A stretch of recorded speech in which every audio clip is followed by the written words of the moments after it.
Welcome to RISK66 Accelerated Training video on changes within your organization that Sigma should know. I'm Tim Coomer. Let's get started. When performing an actuarial analysis, Sigma reviews policy period information, including, but not limited to, historical and projected policy period retentions, aggregate retentions, exposures, and loss history. At times, changes will occur within an organization that are not necessarily communicated to Sigma that could be important for the actuarial analysis. If there are changes to any part of the policy structure, exposure base, acquisitions, divestitures, closure of operations, change in geographical location, change in class code structure, say for workers' compensation, or perhaps changes in medical procedures performed by medical professionals for medical professional liability. Those things should be communicated to the actuary. For example, historically a company has had a $250,000 retention each year on their workers' compensation policies, but due to market changes or perceived higher risk in the market, securing a policy with that retention is no longer a viable option.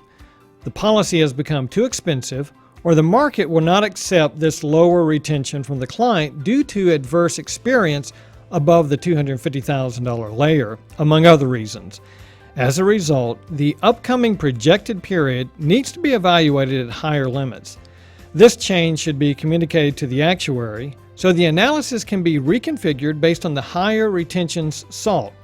It's not simply a matter of relabeling the analysis, but a matter of calculating historical information at the higher retentions for projected purposes and possibly incorporating industry statistics if the experience of the client is not credible enough at the needed retention.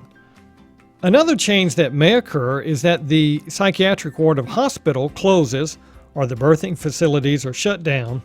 The future operations will be altered due to the change in average occupied bed equivalents. For medical professional liability, if these changes are not communicated properly, the statistics for calculating an equivalent exposure base could be implemented incorrectly, and therefore misrepresented in a projection analysis. Due to the nature of medical professional liability claims taking longer to materialize versus a more predictable book of business, like workers' compensation, projections could be woefully misinterpreted not only for the future policy period, but for recent years that rely heavily on projected indications. In another case, geography could come into play, such as when a company closes operations in an urban area to relocate to a more rural area. Maybe a tax break from the new town is more attractive to the business, which is why they relocate.